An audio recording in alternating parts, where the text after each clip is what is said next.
Good morning mga idol, ngayong araw po, ay magra-rides kami. Bali diretso na po kami swimming. Wow! Dito na nga po kami sa aming meeting place sa harap ng Walter Mart Manggahan General Trias Cavite. Ayan po ang aking mga makakasama, handang-handa na bali may inaantay pa kaming dalawa. Wow naman! Wow! Actually, wala pa kaming idea doon sa lugar na pupuntahan namin. Basta nakita lang namin sa social media tapos sasamahan na lang kami ni Google.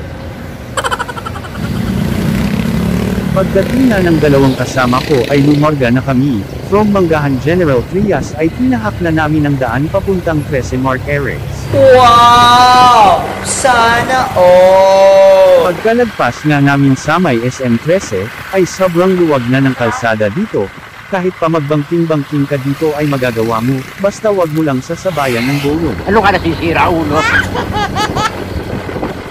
Masarap din talaga mga idol mag-rides or mag-outing minsan, kasama mga tropa mo o mga kapamilya mo.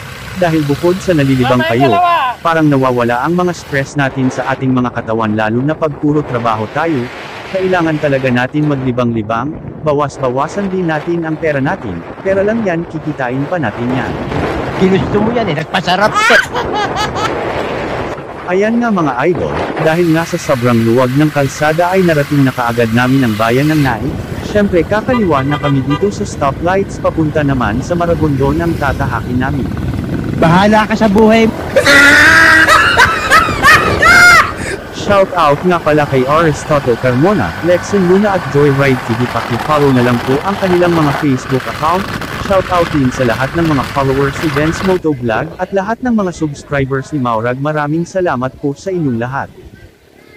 At ito nga mga idol, narating na nga namin ang bayan ng Ternate. At bago kami dumiretso papunta sa beach ay namili muna kami ng iba pa naming mga pangangailangan at ilang sandali nga lang ay narating na namin ang Ternate Beach Resort.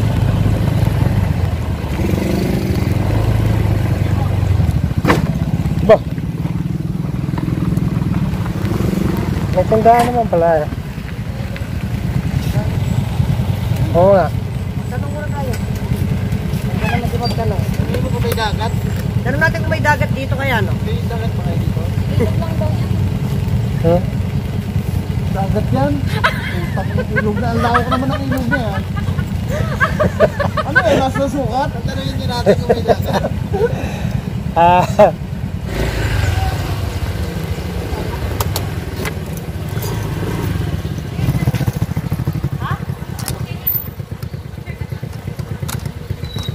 Yun nga mga idol, narating na nga namin itong Ternate Beach Resort, at nagustuhan naman agad ng mga kasama ko, kaya hindi na kami naghanap pa ng ibang resort. Agad na nga kaming nagbayad sa cashier area at ang binayaran namin ay 150 pesos per head at halagang 1,000 naman ang napili naming cottage.